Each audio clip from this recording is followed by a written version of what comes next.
The other strange thing regarding this Billy Strunak is there's not 100% conclusive evidence that this was a suicide. I believe on his death certificate, it does state that his death was caused by suicide.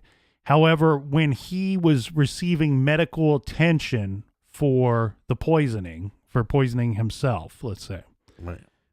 he denied poisoning himself. He also did not tell the medical professionals what he had ingested. So there's some thought out there that this wasn't technically a suicide, that it might be a poisoning. Okay, let's Now- rewind for a second, though, because you said he takes this poison and then he was in a coma, but at some point it's implying that he was talking to medical staff. He was talking to them before the coma. He didn't ingest this stuff and then he's found like blacked out Okay, somewhere. I'm following you now. He ingested this stuff and then he went about his day. Like he left his apartment and went about his day. And so a lot of people have called into question if in fact this is a suicide, because I got to believe that most of the time if somebody poisons themselves, they don't just go about their day. They stay and wait for the poison to take effect.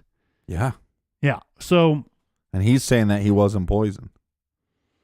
He's saying he didn't poison himself. I don't know that he directly said those words, because I don't have, Right. anything other than third-hand knowledge of the conversation. But I would imagine, if you show up in there and your insides are burning and you describe it like that, I'm sure one of the first thing the medical professionals are going to ask you is, well, what have you eaten today? What have you drank today? Did you ingest something that you shouldn't have? Or 30 packages of ketchup.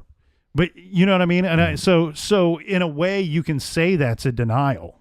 If he did take that knowingly and then said, no, I just, I had a Coca-Cola or something. And so he went about his day. Mm-hmm. He went about his day, and I think he was at work and he was complaining about not feeling well. And he was taken to the hospital. And it was there that he fell into this coma.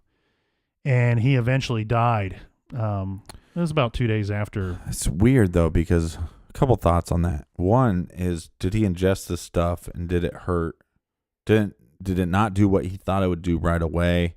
And then did he think, wow, this could get really bad and nobody's going to come looking for me? And that's going to be depressing in itself. So I'll just go to work, and if something bad happens, then it happens there. I mean, I don't want to speculate too much. I'm just saying that. I mean, this case is just so fascinating. Well, it's weird because, it's like, well, if he went to work, what's the point in that? Is it to make a scene? But then you would think he would want to tell people that he ingested something. But then it's like, well, if I tell them what I took, maybe they solve the problem and I don't die. Right. Maybe he was really set on dying. The other issue, though, is what was in that note. This is a note that is deemed by some to be a quote-unquote suicide note. It could just be a journal. But we don't know what that said. Mm-hmm. Did it say, I took this dried gas to kill myself? That's a lot different than if it's just some kind of random scribblings of something. And it's generally believed by his family that he did commit suicide. They may have more. They obviously would have more insight to it than we would, but we don't. That's. But if they're wrong about that, then maybe they're wrong about the idea that we all believe he killed her. I don't know. It's a very fascinating part of the story. Well, one thing that I've always firmly believed in, and I didn't give my theory on what I think happened. Well, that case, we covered it way different because it was just we invited Renner down from Cleveland to Columbus. And my favorite part about it is, one, he didn't know who the hell we were. Mm-hmm.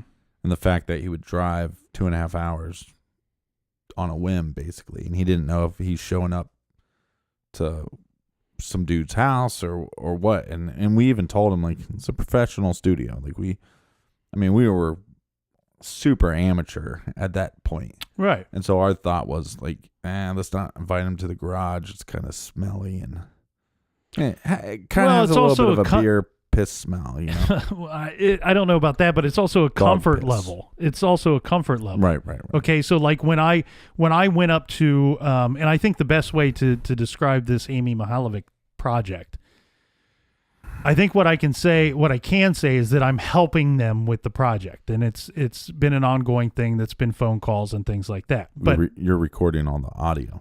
no, but when I went up to Cleveland, to help them with this project, Mm-hmm. I'm having lunch with Renner, and we're talking. I said, Real quick, what is he eating? "Oh, we both had a sandwich of some kind. It was lunchtime, so it was regular lunch stuff. I didn't pay attention to what he ordered. So, I figured him to be like a soup and salad guy, it was not soup and salad, because you're a soup and salad guy. but I had a sandwich. Yeah, but you are a soup and salad guy. I do like soup and salad. I've gone to lunch with you many times, and you order the soup and salad. And I'm like, who does this? I had sandwich and chips, and I think he had some kind of sandwich and chips. And no beer, but that's because you were recording later. Well, and I had to drive 2.5 hours home at some point. Good job, detective. So I said to him, Calling you. he goes, "Hey, can you